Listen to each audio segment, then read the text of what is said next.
자, 가슴으로 하는 얘기 다섯 번째.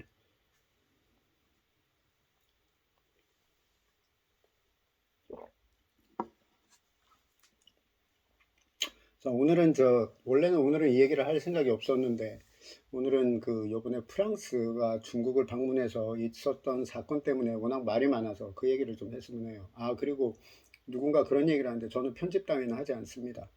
어차피 하고 싶은 얘기 하는 건데 무슨 편집이 필요할지 모르겠네요. 자, 일단, 프랑스가 그 중국에 가서 극진한 대접을 받고, 마크롱이, 극진한 대접을 받고, 여러 가지 경제적 실익을 얻었다.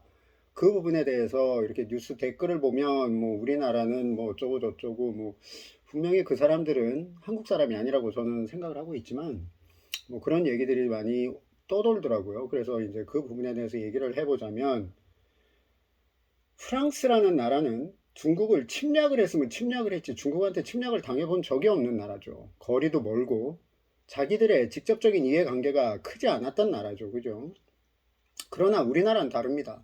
우리나라는 분명히 여러 번 중국을 지배를 했고 중국을 침략을 했고, 물론 중국을 지배를 한다, 중원 대륙을 의미하는 바는 아니고, 소위 지금 현재 국경선에서의 중국을 갖다 지배했던 적이 엄연히 존재를 함에도 불구를 하고, 우리나라는 싫든 좋든 중국과 많은 침략을 받았던 적도 있고, 물론 중국 한족이 침략한 적은 별로 없습니다. 결국은 우리의 소위 방계 자손들, 몽골족, 여진족, 거란족 이런 사람들하고 침략을 받은 거지, 우리나라 자체가 한족한테 침략받은 적은 그리 많지 않거든요, 사실은.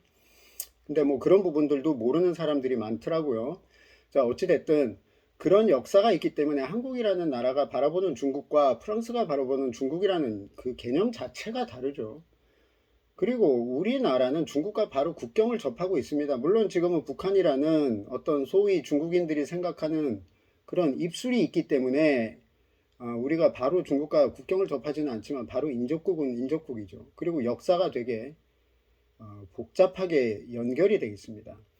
그러다 보니까 우리나라에게 있어서 중국이라는 나라는 소위 말해서 프랑스가 중국을 바라보는 것하고는 근본적으로 다르다는 개념이 존재해야 한다는 거죠. 그죠? 중국이라는 나라에서 돈을 벌겠다.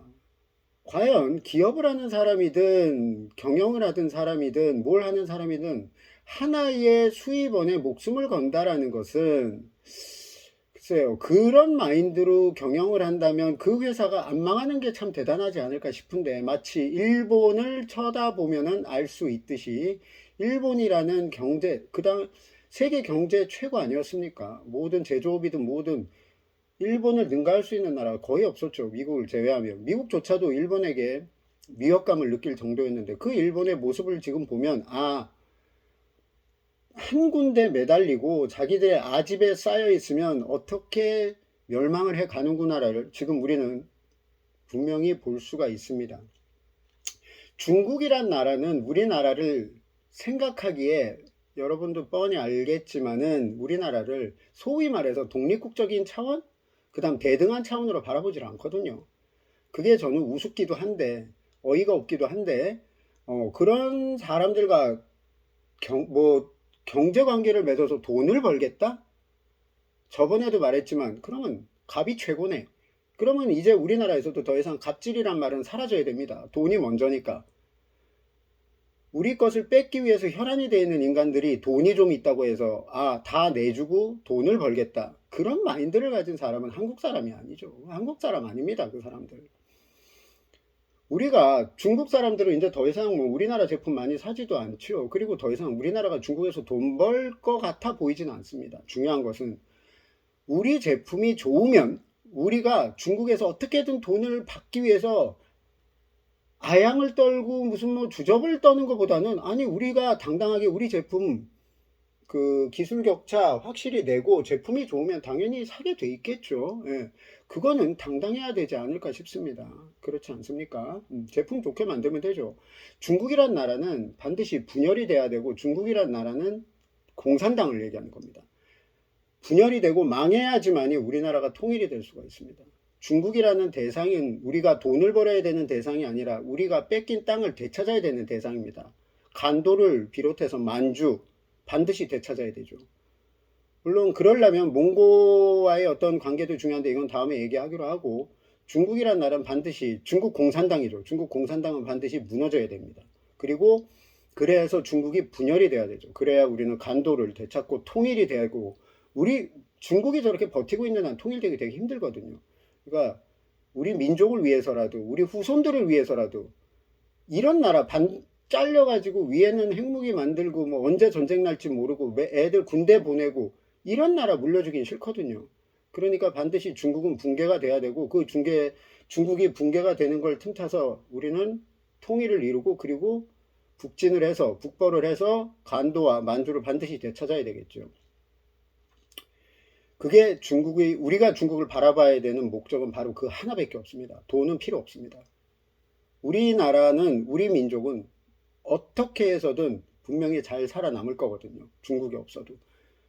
그리고 항상 하는 얘기지만 자기 눈앞의 이익에 눈이 멀어갖고, 여러분도 뭐 주변을 보든 여러 가지 뭐 역사적인 사건을 보든 그래갖고 잘 되는 사람들이 얼마나 있었는지 한번 생각을 해보시기 바랍니다.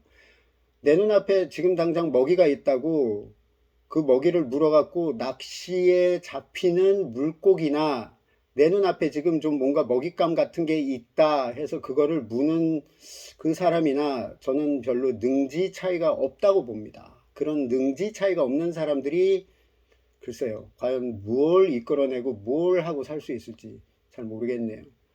중요한 점은 우리는 반드시 간도와 만주를 되찾아와야 됩니다. 그리고 그거를 우리 후손들한테 물려줘야 됩니다.